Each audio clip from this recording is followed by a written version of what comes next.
Good afternoon class. History Indus valley civilization पढ़ा रहे थे। कल इंडस वैली सिविलाइजेशन पढ़ा रहे थे। इंडस वैली सिविलाइजेशन में सब बता दिए थे, ट्रिक व्रिक सब बताए थे। अरे ट्रिक बताए थे, डीएसएलआर। डीएसएलआर वाली अच्छा देख लो फिर से।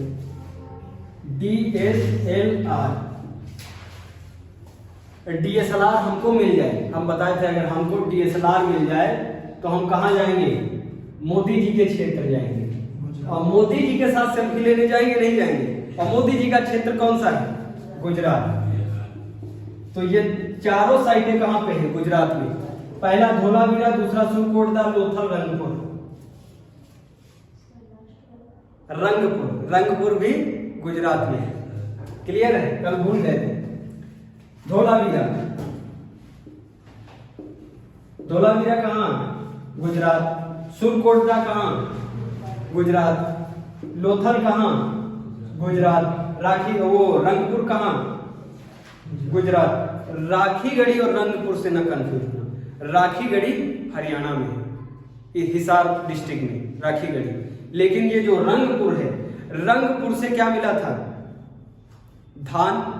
धान की भूसी मिली थी रंगपुर से। ये सब पढ़ाए थे ना अरे भैया रंगपुर, ये सब हम पढ़ा दिए थे। धोलावीरा, सुरकोटदा, लोथल से क्या मिला है? डॉकयार्ड मिला है। वो जो ओम भूर्भुवः स्वाहा वाला जो करते स्वाहा वेदी पे बैठ के पूजा वेदी, ये सब बता दिए थे। ये इतना यहाँ तक क्लियर है? कोई दिक्कत? अब हम बताने जा रहे हैं इंडस वैली सिविलाइजेशन में लाइफ एंड एक्टिविटी। डस्टर कहाँ गया? डस्टर ही खो जाता है बार बार।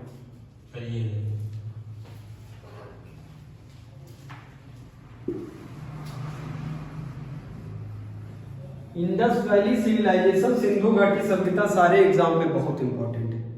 प्रत्येक एग्जाम में जितने भी सरकारी नौकरी के एग्जाम होते हैं, अरे भैया हम एक बात तुमको बता दें, मतलब जो ऑनलाइन देख रहे हैं, ये तो कोई सब्सक्राइब और ये तो शेयर वेयर करता नहीं, हमको लग रहा है चैनल बंद हो जाएगा।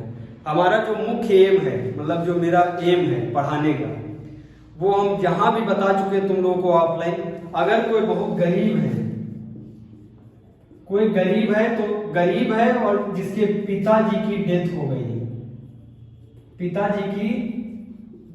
है, उसके लिए फ्री कोचिंग है ऑफलाइन। ऑनलाइन तो डाल ही रहे हैं वीडियो। अब बाबू इतना कर रहे हैं, मतलब ऑफलाइन तुमको फ्री। अगर गरीब है, पिताजी की डेथ है, तो उसको फ्री है, फ्री ऑफ कॉस्ट, 1 भी रुपया नहीं पड़ेगा। प्लस हमसे जो हो सकेगा वो हेल्प रहेगा। और जो है ऑनलाइन सबके लिए यूट्यूब पे डाल रहे हैं। अब बताओ इतना कर रहे हैं, मतलब ऑफलाइन ऑनलाइन सब कर रहे हैं। लेकिन अब तुम लोग जो ये देख रहे हैं सब बहुत खच्चर हैं, जो यूट्यूब देखते हैं वीडियो, ये सब पूरी वीडियो देख लेते हैं, ना चुट्टा है, सब शेयर करते हैं और ना सब्सक्राइब करते हैं। अगर तुम यूट्यूब पे शेयर और सब्सक्राइब नहीं करोगे तो यूट्यूब वाला समझ जाता है इसके अंदर कोई मतलब अच्छी क्वालिटी नहीं है। जो यूट्यूब पे आया उस क्वालिटी वाला इंसान नहीं है, तो इसलिए इसको क्या कर दिया जाए? डीमोनेटाइज कर दिया जाए। तो वो चैनल क्या हो जाएगा? डीमोनेटाइज। अगर हम डीमोनेटाइज हो गए तो तुम्हारी ये जो हम एम लेके चले पूरे भारत में, अरे सब कहीं ना भारत हो पाए तो सारा यूपी तो कंप्लीट ही हो जाए। पूरे भारत में फ्री शिक्षा,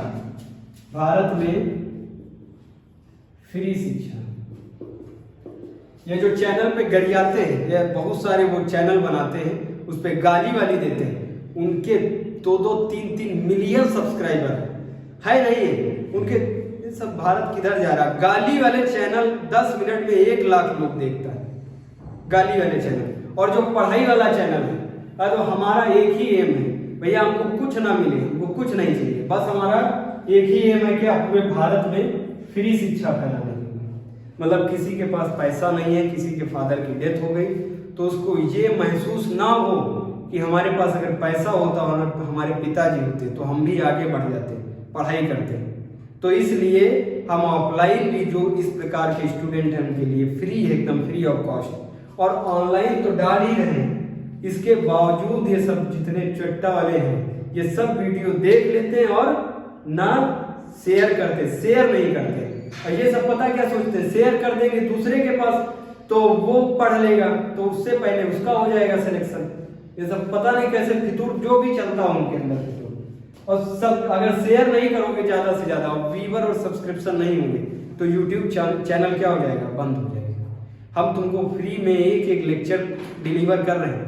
इतने दिन से हम वीडियो बना रहे हैं, कभी बोले शेयर और सब्सक्राइब करने, कभी नहीं बोले लाइक करो शेयर करो सब्सक्राइब, कभी नहीं बोले। लेकिन जिस हिसाब से तुम लोग देख रहे हो तो उस हिसाब से रीच बहुत डाउन होती जा रही है यूट्यूब की, उस हिसाब से चैनल फिर बंद करना पड़ेगा, फिर ऑफलाइन ही सिस्टम चल पाएगा। हम सोचते सब पढ़े फ्री में, और जब है इतनी टेक्नोलॉजी अपग्रेड है इस टाइम पे तो उसकी सब हेल्प लें उसकी। समझ में आ रहा है? अब भैया सब्सक्राइब सब लोग जितने भी बैठे हो, जितने भी लोग, सब लोग भैया सब शेयर किया करो ज्यादा से ज्यादा, जो पढ़ने वाले उनके पास, सबको हेल्प मिले। अब देखो हम क्या पढ़ा रहे थे, सिंधु घाटी सभ्यता। सिंधु घाटी सभ्यता की डेट थी 2500 BC से 1500 BC। इसमें हम सब कुछ तुमको बता दिए, सारी साइटें बता दिए, जितनी भी साइटों पे जो जो मिला है सब बताएं। अभी हम बताने जा रहे हैं लाइफ स्टाइल, इनकी लाइफ स्टाइल एंड एक्टिविटी। हम जितना पढ़ा रहे हैं ये साला यूपीएससी हो, सिविल सर्विस का पेपर प्रीलिम्स हो। और हाँ एक बात और गारंटी दिला रहे हैं, अगर ज्यादा से ज्यादा रीच बढ़ी, सब्सक्रिप्शन और व्यूअर बढ़े तो आईएएस का एग्जाम कराता है यूपीएससी सीएससी। ये बहुत महंगी कोचिंग है, इंडिया की सब बहुत महंगी कोचिंग नहीं होती, बहुत पैसा लगाना पड़ता है। ये आप लोगों को यूट्यूब पे और यहाँ ऑफलाइन भी कैसे कराएंगे, फ्री में क्या, प्रीलिम्स प्लस मेंस में जीएस पेपर 1 2 3 4 ये चारों पेपर कराएंगे। और प्लस जियोग्राफी ऑप्शनल, जो मेरा आईएएस में ऑप्शनल है वो जियोग्राफी ऑप्शनल भी फ्री में, prelims free, mains free, geography optional free. पूरी तैयारी हो गई नहीं होगी, इसी के पैसे पड़ते हैं कोचिंगों में 4 लाख रुपए, 3.5 लाख, 3 लाख रुपए, अलग अलग वैरी करता है। अब अगर ज्यादा रीच बढ़ी और तब दिमाग खोल के देखो और सब्सक्राइब हो, तभी तो हो पाएगा सिस्टम। नहीं तो जब डिमोनेटाइज ही हो जाएगा तो हम क्या ही कर सकते हैं तुम लोगों के लिए। लाइफ स्टाइल और एक्टिविटी, इन लोगों का मुख्य मतलब जो ये फोकस करते थे, ये व्यापार पे करते थे या फिर पशुपालन पे, बताओ। सिंधु घाटी सभ्यता के लोग फोकस किस पे करते थे सबसे ज्यादा, बेवकूफ है, पशुपालन बता रहा है। व्यापार पे करते थे,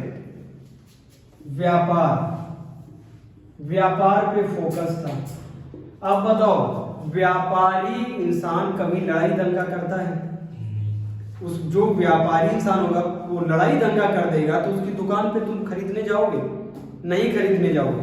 जब यहाँ पे सबसे ज्यादा व्यापार पे फोकस करेंगे तो बताओ शांति प्रिय जीवन होगा इन लोगों का? नहीं होगा। शांति प्रिय जीवन यापन है, क्लियर। इसी व्यापार में जो सबसे बड़ा व्यापारी होगा, इसी व्यापार में जो सबसे बड़ा व्यापारी होगा वही बनेगा मुखिया या राजन। अब ये जो राजन बना है ये मारथूर वाला होगा कि व्यापारी है? व्यापारी है। तो ये बताओ बहुत बड़ी सेना, विपंस, तलवार ये सब रखेगा? नहीं रखेगा। विपंस ज्यादा नहीं थे यहाँ पे, तलवार भाला ज्यादा नहीं थे, क्लियर है। इन लोगों को लोहा, चांदी, तांबा प्लेटिनम, आर्सेनिक, इन सब का ज्ञान था। केवल एक ऐसा है मेटल जिसका ज्ञान नहीं था। वो कौन सा है? लोहा। स्टार मारो उस पे। अब बाबू लोहा का ज्ञान नहीं था। लोहा से अवैध ये लोग नहीं थे। क्लियर है? अब बताओ, ये जो सभ्यता बसी है, इस पूरी सभ्यता में कहीं ना कहीं जितनी भी सभ्यता है सब में बगल से नदी निकली है, नहीं निकली? सब में बगल से, जस्ट बगल से नदी निकली है। कहीं पे चिनाब निकली तो कहीं पे सिंध निकली, झेलम निकली, रावी निकली, दास, सारी नदी निकली है। आलमगीरपुर में बताए थे हिंडन नदी निकली। आप बताओ, अगर बगल से नदी निकल रही और इसके बगल में खेती है, नदी के बगल में खेती करोगे तो पानी बढ़िया मिलेगा नहीं मिलेगा? बढ़िया पानी मिलेगा। और भगवान सनलाइट तो बढ़िया दे ही रहे हैं ऊपर से। अगर तुमको सनलाइट मतलब तुम्हारे खेत को अच्छी सनलाइट मिले और अच्छा पानी मिले तो उत्पादकता बढ़िया होगी या घटिया होगी? बढ़िया होगी। तो भैया एग्रीकल्चर बढ़िया होगा। वेजिटेशन कैसा होगा? बढ़िया होगा। क्लियर है? अब बताओ, यहाँ पे जो रिसोर्सेस हैं, संसाधन बढ़िया होंगे घटिया होंगे? बढ़िया होंगे। जब सब कुछ बढ़िया है, जब सब कुछ बढ़िया है तो इसको तुम शहर कहोगे या गांव कहोगे? शहर कहोगे। इसीलिए इसको फर्स्ट अर्बनाइजेशन फेज कहते हैं। सिंधु घाटी सभ्यता को फर्स्ट अर्बनाइजेशन फेज कहते हैं। पहला शहरीकरण सभ्यता है। इसके बाद जो सभ्यता आएगी कौन सी? ऋग्वेदिक सभ्यता। वो पहली ग्रामीण सभ्यता है। कभी ऐसा कैसा सुना है तुमने? ग्राम से शहर की तरफ बढ़ते, ये सभ्यता में शहर से ग्राम की तरफ बढ़ रहे। इसके बाद जो सभ्यता आएगी 1500 से 600 BC वाली ऋग्वेदिक सभ्यता, वो पहली ग्रामीण सभ्यता है। क्लियर है नहीं? अब इसमें लिखते जाओ, वेजिटेशन लिखा, क्लियर हुआ? अब बताओ, अगर नदी जस्ट बगल से नदी निकल रही है तो बाढ़ आने के चांस ज्यादा है नहीं? अरे भैया, जो नदी के किनारे रहते हैं उनको पता नहीं होता कब हम इसके अंदर चले जाएंगे। क्लियर है? और लेकिन जो बाढ़ आती है, जो नदी से जो बाढ़ आएगी उसमें अच्छी मिट्टी आएगी, खराब मिट्टी आएगी? बताओ। बाढ़ वाली मिट्टी कैसी होती है? जलोढ़ मृदा। जलोढ़ मृदा सबसे अच्छी मृदा होती है। उसको कहते हैं इंग्लिश में न्यू एल्यूवियल सॉइल। नई जलोढ़ मृदा। नई जलोढ़ मृदा सबसे अच्छी मृदा होती है। तो बताओ, यहाँ एग्रीकल्चर वेजिटेशन अच्छा होगा नहीं होगा? समझ में आ रहा है? एकदम क्लियर। यहाँ पे बताओ, अरे भैया ये खुदाई, ये जो आजकल क्या होता है ट्रैक्टर से जुताई होती है, तो बताओ ये जुताई कैसे करते होंगे? कैसे जुताई करते हैं? हल से। दो प्रकार के हल मिले हैं, एक लकड़ी का हल और एक कांसे का हल। लकड़ी के आगे वो जो खोदने वाला लगा है वो कांसे का लगा है, तो कांसे का हल। और लकड़ी के बेट में ही लकड़ी का खोदने वाला लगा, ऐसे ऐसे नहीं लगा होता हल में, तो वो लकड़ी का हल। ये जोतने के जो जुते हुए साच हैं, खेत के जुते हुए साच, वो मिले हैं कालीबंगा से। ये पढ़ाए थे, कालीबंगा से मिले हैं। कालीबंगा साइट कहां पे है? कालीबंगा साइट राजस्थान में है। क्लियर है? कालीबंगा साइट से क्या मिला है? जुते हुए खेत और हल के साच। जुते हुए खेत और हल के साच कहां से मिले? कालीबंगा से। कोई दिक्कत हो बताओ? यहां पे जो कास्ट सिस्टम था, यहां पे जो कास्ट सिस्टम था वो अमीरों गरीबों के हिसाब से था। भैया जो अमीर है वो अमीर क्वालिटी का है, बढ़िया घर में रहेगा, उसको कहते थे अमीर।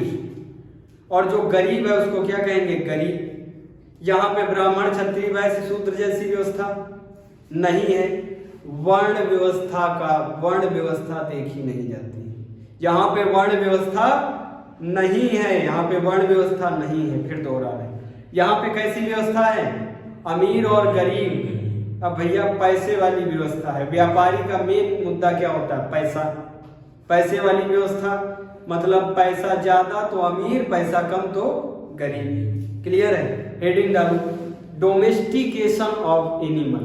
Domestication of animal.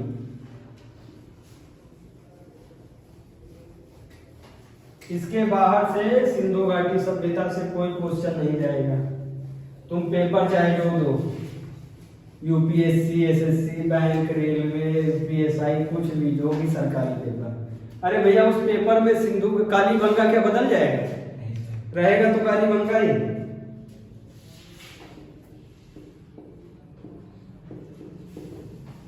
Domestication of animals. यहाँ पे सुअर, बकरी, भेड़, एक सींग वाला जानवर, गाय सब थे, सब पाले जाते थे। लेकिन घोड़ा पाला जाता था? घोड़ा यहाँ पे नहीं पाला जाता था। ये लोग घोड़े को नहीं जानते थे। किस जानवर से अवेयर नहीं थे? घोड़े से। लेकिन घोड़े के खुर कहां पे मिले? सुरकोटदा में। सुरकोटदा साइड कहां पे है? गुजरात में। गुजरात में सुरकोटदा साइट है जहां पे घोड़े के खुर के साक्ष्य मिले।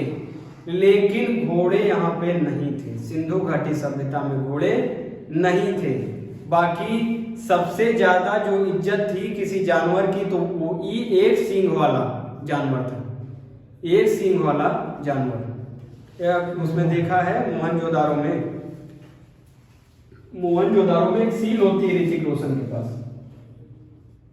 अरे एक तो होता है वो पत्थर का, उस पे एक सींग वाला गेंडा छपा होता है। एक सींग वाला गेंडा, एक सींग वाला गेंडा सबसे ज्यादा यहाँ पे मतलब सबसे ज्यादा इंपॉर्टेंस थी, बहुत इज्जत थी उसकी, एक सींग वाले गेंडे की। Dress and hair style. Dress and hair style heading डालो, ड्रेस एंड हेयर स्टाइल।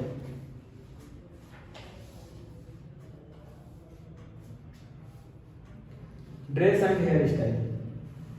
लंबे बाल होते थे, लड़कियों के भी और लड़कों के भी लंबे बाल। आजकल लंबे बाल वाली हेयर स्टाइल चल रही है। अरे बीच में चली थी कौन सा सलमान खान रखा थे, तेरे नाम जैसी स्टाइल नहीं थी। मतलब जैसे ऐसे बाल होते थे, मतलब बाल ऐसे हैं साइड में, लेकिन लंबे बाल होते थे। किसके? मेल के भी और फीमेल के भी। मेल और फीमेल लंबे बाल रखते थे। दाढ़ी मोदी जी की तरह सेट कराते थे। मोदी जी को देखे सेट कराया था। हाँ वैसे बढ़िया सेट होती थी। बियर्डेड मैन, बढ़िया सेट है। देखो हमारी दाढ़ी सेट है, ऐसी दाढ़ी रखते थे जैसे हमारी दाढ़ी। ठीक है, तो बताओ ये स्टाइल ठीक है कि खराब है? ड्रेस स्टाइल कैसी थी? जैसे अक्षय कुमार ड्रेस पहनता है, अक्षय कुमार है ये हुक्का बार जो गाना है, नहीं और कोई फिल्म है। राइट साइड पे ऐसे पहनावा होता था, लेकिन लेफ्ट साइड खुला है। राइट साइड पे ऐसे पहनावा है, ऐसे एक साइड का, एक साइड पहनावा किसमें है? सिंधु घाटी सभ्यता में। और एक साइड खुली है, एक बाजू खुला एक बाजू बंद। तो वो कौन सी सभ्यता है? सिंधु घाटी सभ्यता। क्लियर है? ड्रेस एंड हेयर स्टाइल हो गई। हेयर स्टाइल समझ गए? हेयर स्टाइल मतलब लंबे बाल रखते थे। और जो लड़कियां थी वो अपने बालों में, वो अपने सिर पे कॉपर का मुकुट लगाती थी। वो अपने सिर पे कांसे का मुकुट। आज कोई मुकुट लगा के चलता है? उस टाइम मतलब कॉमन है मुकुट लगाना। कॉपर का मुकुट लड़कियां लगाती थी। अब लिखो एम्यूजमेंट, एम्यूजमेंट खिलौने उलौने वाला, एम्यूजमेंट।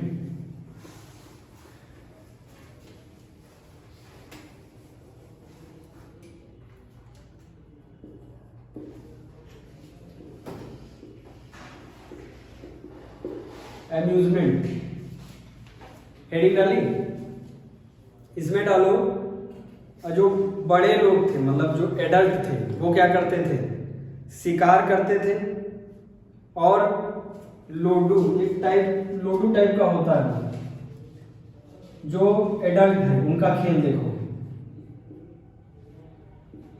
एडल्ट का खेल ये एक लोडू टाइप का रहता है। जैसे लोडू नहीं पासा और फेंका जाता लोडू, तो वैसे मार्कर जितना लोडू रहता है, उसको ऐसे हाथ में घिस के हाथ में ऐसे रफ करते थे और छोड़ देते थे। टाइप ऑफ लोडू बताओ, उस टाइम पे भी लोग सब बहुत पुराना है लोडू, टाइप ऑफ लोडू खेलते थे। और दूसरा शिकार, शिकार ये एडल्ट हो गए। बच्चे,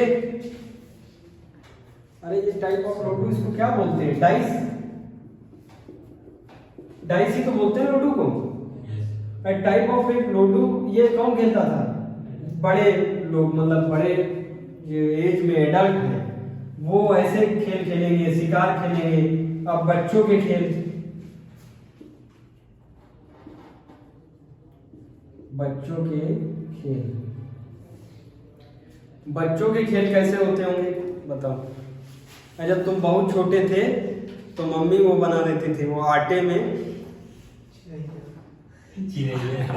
एक चिड़िया बना के देती थी नहीं देती थी। उसी प्रकार से देखो मिट्टी की चिड़िया,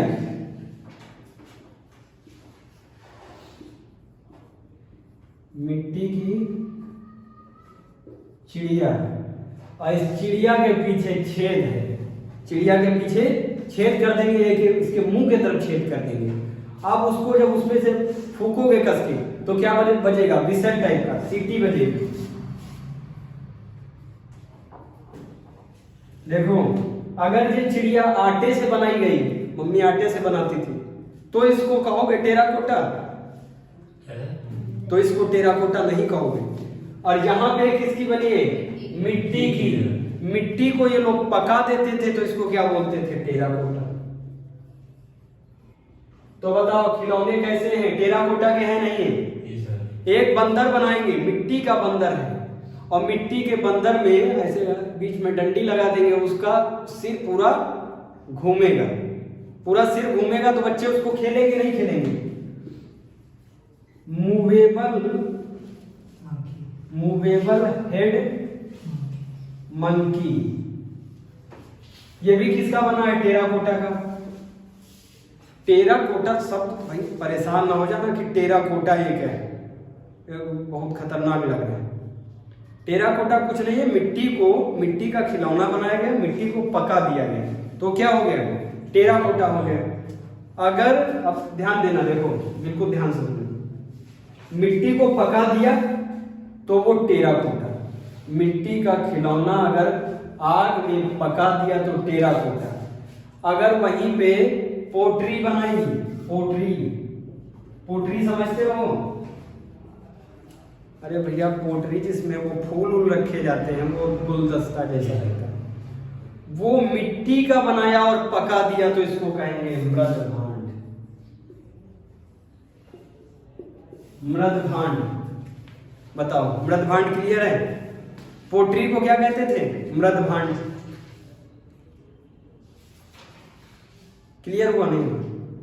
रिलीजन ये डालो, रिलीजियस लाइफ, रिलीजियस लाइफ, इन लोगों की रिलीजियस लाइफ कैसी थी, मतलब ये क्या भगवान पूछते थे या क्या सिस्टम था।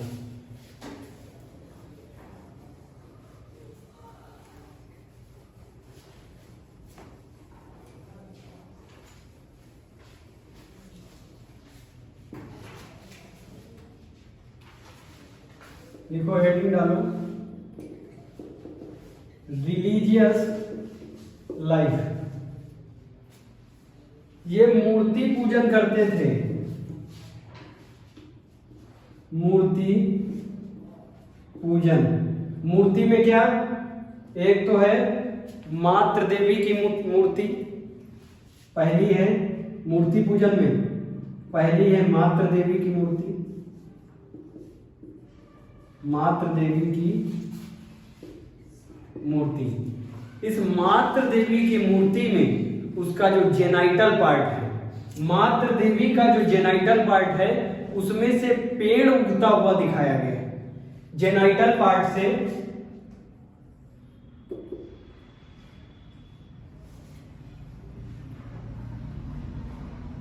ये मातृ देवी को बनाए हैं, देखो समझ में आ जाए। ठीक, मातृ देवी है, इनके जेनाइटल पार्ट से, जेनाइटल पार्ट से पेड़ उगता हुआ दिखाया गया है। मातृ देवी की मूर्ति, इसका पूजन करते थे। मतलब इनके बताओ, इनकी नजरों में मतलब जो वो थे लेडीज थी, लेडीज वर्ग, स्त्री जो थी वो कैसी होंगी, मतलब वो इज्जत करते होंगे कि इज्जत नहीं करते, बहुत ज्यादा रिस्पेक्ट करते थे। यहाँ पे स्त्रियों की रिस्पेक्ट बहुत होती थी। मात्र सत्तात्मक सभ्यता है, मात्र सत्तात्मक, मात्र सत्तात्मक मतलब पिता से ज्यादा अहमियत माता को, मात्र सत्तात्मक। अभी जब ऋग्वेद आएगा तो वहां लड़ाई दंगा होंगे। अब बताओ, स्त्री लड़ाई करने जाएंगी या पुरुष जाएगा? पुरुष जाएगा तो बताओ घर वाले क्या सोचेंगे कि घर में पुरुष पैदा हो या स्त्री? पुरुष, ताकि वो बाहर लड़ाई करेगा। इसलिए यही कन्वर्ट हो जाएगा पितृ सत्तात्मक में। इसके बाद वाली जो सभ्यता आएगी वो पितृ सत्तात्मक होगी। पहला किसकी, पहली पूजन मातृ देवी, दूसरा पूजन शिवलिंग। यह शंकर जी बहुत पुराने हैं आज से 4500 साल पहले देखो इनका पूजन होता था, शिवलिंग का पूजन होता था। तीसरा पशुपतिनाथ की,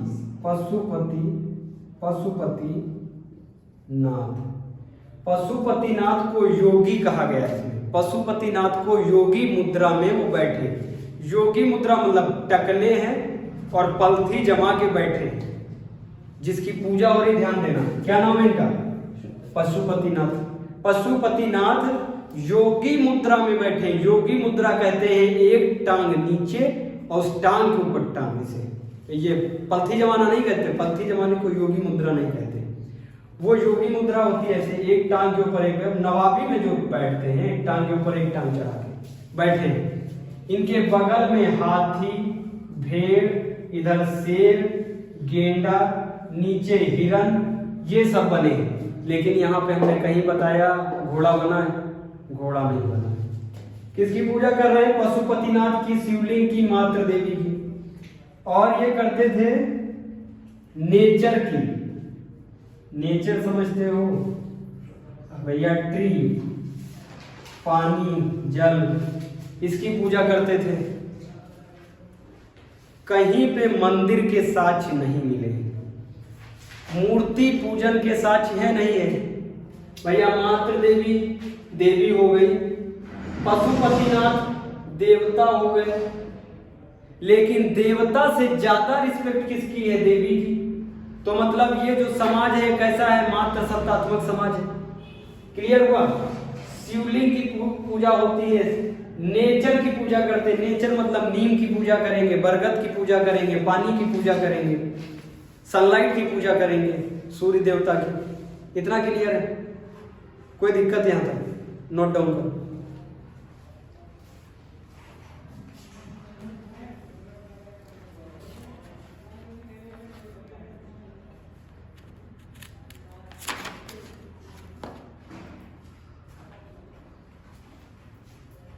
नोट डाउन किए?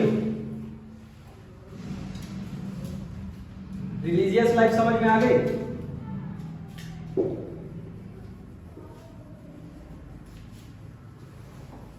हौले हौले पढ़ा रहे हैं भैया, हौले हौले दिमाग में डालते जाओ।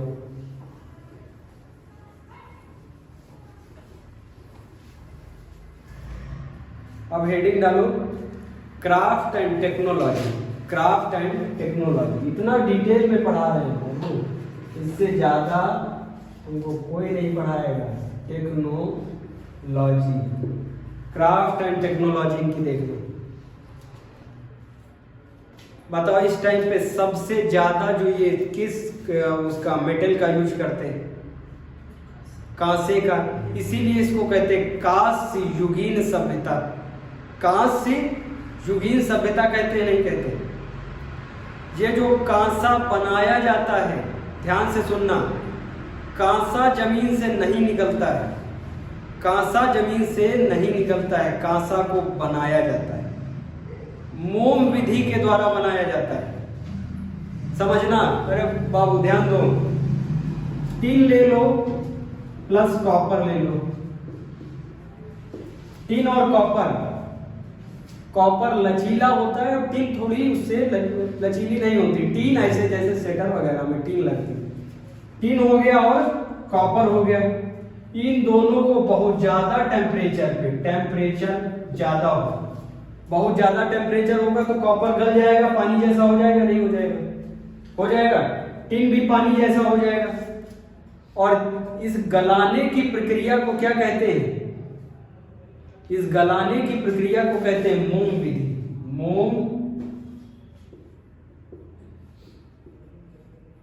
विधि। मोम विधि से क्या बनेगा? कांसा।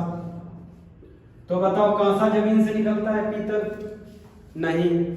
कॉपर और टिन को मिक्स कर दो और जैसा भी आकार चाहिए तुमको, जैसा भी आकार चाहिए, मान लो तुमको मूर्ति बनानी है, कांसे की मूर्ति नृत्यिका मिली है, तो उसको कैसे बनाएंगे? उसको एक मोम की नृत्यिका बनाए होंगे। अरे मोम की नृत्यिका बनानी है, इसको अंदर से खोखला कर दिया मोम को, और उसी में बिल्कुल पानी जैसा हाई टेम्परेचर पे टिन और कॉपर को इसके अंदर डाल दिया। अब बताओ ये मोम अगर हटा दोगे तो आकार ऐसा ही निकलेगा? नहीं निकलेगा। तो इसको क्या बोलेंगे? मोम विधि। क्लियर हुआ? कांसा कैसे बनता है? मोम विधि से एग्जाम में पूछा गया। टिन और कॉपर को गला के किसी आकार में डाल दिया जाए, और वो मोम आकार तभी बना पाओगे जब मोम का यूज करोगे। मोम समझते हो ना, मोमबत्ती वाला मोम। उस मोम को हटाना बहुत आसान होता है। जब वो थोड़ा ठंडा हो जाएगा, आकार में आ जाएगा, तो मोम को ऐसे हटा दो, तो इसको क्या बोलेंगे? मोम विधि। क्लियर हुआ? यहाँ पे अरे ये जो चरखा चलाने वाले होते थे, चरखा नहीं चलाते, चरखा चला के क्या बनाएंगे? मृद भांड। जो चरखा चला के मृद भांड बनाए उसको क्या कहेंगे? मिस्त्री कहोगे, लेबर कहोगे? मिस्त्री। शिल्पकार, शिल्पकार यहाँ थे नहीं थे। पत्थर को काट के मूर्ति बना दे उसको क्या कहोगे? शिल्पकार। लकड़ी को अरेंज करके बोट बना दे उसको क्या कहोगे? शिल्पकार। तो बताओ यहाँ शिल्पकारिता जो थी, शिल्पकारिता वो कैसी थी? उत्तम या अति उत्तम? अति उत्तम। अति उत्तम। इतने पीछे जमाने में जो मोम से मूर्ति को बना दे, वो बताओ टेक्नोलॉजी अति उत्तम है या उत्तम? अति उत्तम है। और ये जो मृद भांड, ये मूर्ति, ये सब बनाते थे, इनका बिजनेस भी करते थे। कहां से बिजनेस करते थे? Mesopotamia, Mesopotamia Egypt, Mesopotamia Egypt, और Bahrain, Bahrain, Oman, Oman, Mesopotamia Egypt, Bahrain, Mesopotamia, Bahrain, क्या बताया है? Mesopotamia, Bahrain, Egypt, Oman. यहाँ से क्या होता था? इनके बिजनेस होते थे। अब बताओ ये जब बिजनेस करेंगे तो समुद्री मार्ग से करेंगे, नहीं करेंगे? समुद्री मार्ग से करेंगे तो इनको बोट की जरूरत होगी, तो बोट निर्माण यहाँ पे होगा, नहीं होगा? यहाँ पे बोट निर्माण होगा। यहाँ पे बुलाकाट, बुलाकाट, टेराकोटा का बुलाकाट देखा गया। टेराकोटा का बुलाकाट, मिट्टी का बना खिलौना जो कैसा दिखता है? बुलाकाट। बुलाकाट किसको कहते हैं? आगे बैल वाली गाड़ी, आगे 2 बैल पीछे गाड़ी, उसको कहते हैं बुलाकाट। बुलाकाट का खिलौना देखा गया, खिलौना है मिट्टी का बना है तो क्या है वो टेराकोटा। पॉटरी है मिट्टी की बनी हुई तो मृत भांड। क्लियर हो रहा है एकदम। ट्रेड कहां कहां से करते हैं आप बताओ। ये जब ट्रेड करते होंगे तो पैसा लेते होंगे, क्या लेते हैं बताओ। उस टाइम पे पैसा चलता था, वस्तु विनिमय, बार्टर सिस्टम। इन्होंने मेसोपोटामिया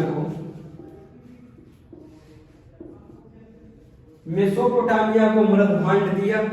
इन्होंने मेसोपोटामिया को मृत भांड दिया और वहां से 2 किलो गेहूं लिए। 2 किलो गेहूं लिए। पैसा लिया यहां पे नहीं लिया।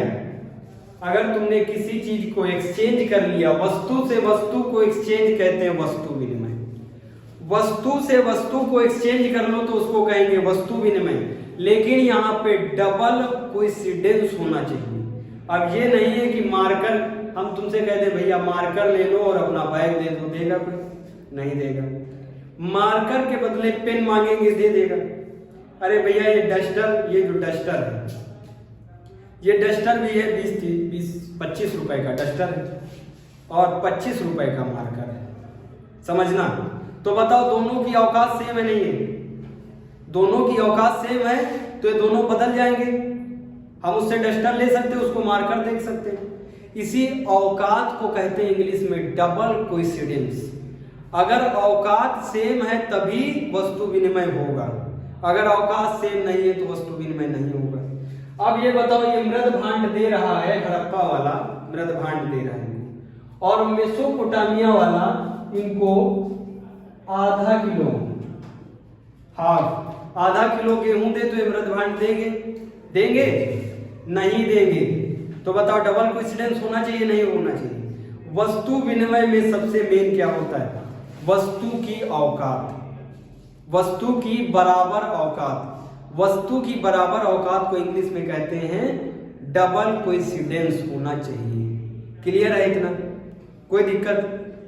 अब मेजरमेंट में मान लो ये गेहूं तौलेंगे, अब बताओ ये 2 किलो कैसे तौलेंगे? अभी तो 2 किलो वाला सिस्टम बहुत बाद में आया है। अभी चलता था बाट सिस्टम, इनके पास बाट होते थे। देखो उस समय पे बाट होते थे, अभी भी बाट से तौला जाता है। बाट जो था वो जो इनका सिस्टम था, नंबरिंग का जो सिस्टम था। आज नंबरिंग का कैसा सिस्टम है? 1 kilo 2 kilo 3 kilo 4 kilo 5 kilo ऐसे है। 100 किलो को 1 क्विंटल कहते हैं। इनका सिस्टम था डबल वाला। 1 के बाद आएगा 2, 2 के बाद आएगा 4, 4 के बाद आएगा 8, 8 के बाद 16, 16 के बाद 32। अब बताओ अगर किसी को 1.5 किलो लेना है तो ले पाएगा, क्योंकि वहां पे कोई बाट ही नहीं है 1.5 किलो वाला। बाट कैसे है? बाट का नंबर क्या है? 1 2 4 8 16 32, ऐसे 2 से करते जाओ। समझ में आ रहा है एकदम क्लियर कट? अब कुछ इंपॉर्टेंट पॉइंट, कुछ इंपॉर्टेंट पॉइंट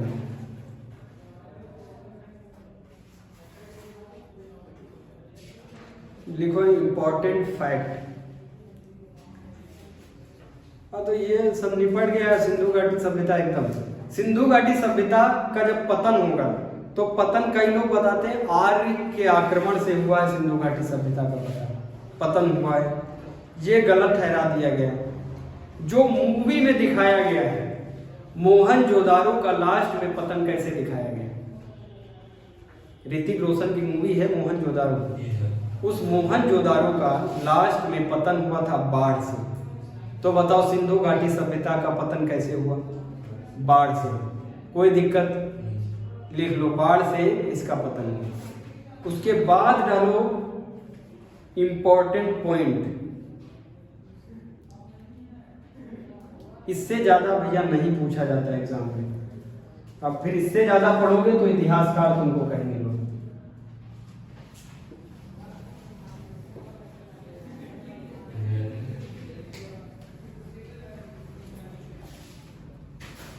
सबसे बड़ा स्नानागार कहां से मिला है? मोहनजोदड़ो डालो। लिखवा दिए हैं लेकिन इंपॉर्टेंट है ये। सबसे बड़ा स्नानागार, सबसे बड़ा स्नानागार कहाँ से मिला है? मोहनजोदड़ो से। स्नानागार में चारों तरफ से सीढ़ी है। ये जो स्नानागार है ये बीच में है स्नानागार, यहाँ पानी भरा हुआ है। इधर से सीढ़ी, इधर से सीढ़ी, इधर से भी सीढ़ियां बनी, इधर से भी सीढ़ियां बनी, समझ रहे हो? और सीढ़ियों के इधर जस्ट ऊपर कमरा बना हुआ है। कोई लेडीज होगी वो जब यहाँ स्नान करेगी तो कपड़े चेंज करेगी नहीं करेगी, उसके लिए रूम बना है। क्लियर है? ये जो जिसमें पानी भरा है इसकी दीवारों को चारकोल से पेंट किया है। चारकोल, चारकोल अगर पेंट करा दिए तुम तो भैया सीलन नहीं आएगी, पानी भरा रहेगा। चारकोल से पेंट है, कमरा है, सीढ़ियां हैं। सबसे बड़ा स्नानागार कहाँ का है? मोहनजोदड़ो। मूवी में भी दिखाया है ना स्नानागार। इतना लिखा यहाँ तक। सिंधु घाटी सभ्यता वो पहली सभ्यता है जिसमें कपास का मतलब कपास देखा गया है, और वो भी कपास के जो कॉटन का टुकड़ा कहां से मिला है? मोहनजोदड़ो। क्लियर है? मोहनजोदड़ो से कपड़े का साक्ष्य मिला है। जो दूसरे क्षेत्र के लोग थे वो सिंधु घाटी सभ्यता को क्या बुलाते थे? सिंधु घाटी सभ्यता को, सिंधु क्षेत्र को मेलुहा बुलाते थे। मेलुहा। सिंधु क्षेत्र को क्या कहते थे? मेलुहा। लिखते जाओ, मेलुहा। राजनीतिक जो संगठन था यहाँ का, मौर्य समाज से पहले यहाँ पे बहुत, मौर्य समाज में तो बहुत बड़ा राजनीतिक संगठन था, लेकिन उससे कम लेकिन सुदृढ़ ठीक ठाक व्यवस्था राजनीतिक इकाई यहाँ पे देखी गई। सुदृढ़ राजनीतिक इकाई यहाँ पे देखी गई।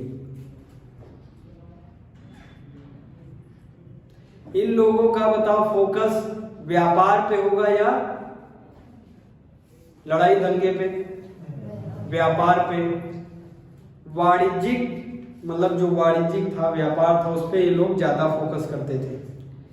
यहाँ मंदिर के साक्ष्य नहीं मिले, फिर दोहरा रहे हैं, यहाँ पे मंदिर के साक्ष्य नहीं मिले हैं, मूर्ति पूजन के साक्ष्य थे।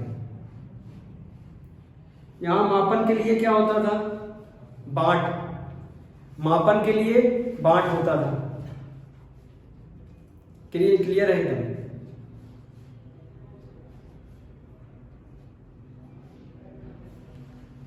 लिखते जाओ। अभी टाइम हो गया। देखो सिंधु घाटी सभ्यता एकदम कंप्लीट हो गया। सिंधु घाटी सभ्यता एकदम कंप्लीट हो गया। कल से, कल वाले लेक्चर में हम स्टार्ट करेंगे। कल तो टाइम टेबल में है नहीं हिस्ट्री, ठीक है? कल तो है इकोनॉमिक्स और पॉलिटी। नेक्स्ट जो लेक्चर होगा नेक्स्ट, उसमें हम स्टार्ट करेंगे ऋग्वेदिक काल। ऋग्वेदिक काल के बाद हम पढ़ाएंगे उत्तर वैदिक काल। उत्तर वैदिक काल में के बाद आ जाएगा महाजनपद काल। बिंबिसार, अजातशत्रु, उदयन, ये सब निपटाते हुए अशोक, चंद्रगुप्त मौर्य, अशोक, ऐसे निपटाते हुए पूरा पहुंच जाएंगे मध्यकालीन भारत में। मध्यकालीन को फिनिश करके मॉडर्न हिस्ट्री में, और हिस्ट्री खत्म हो जाएगी। इतनी आसानी से नहीं, अब भैया बहुत डिटेल में पढ़ा रहे हैं, थोड़ा समय लगेगा, ठीक है? यहाँ तक नोट डाउन कर लो।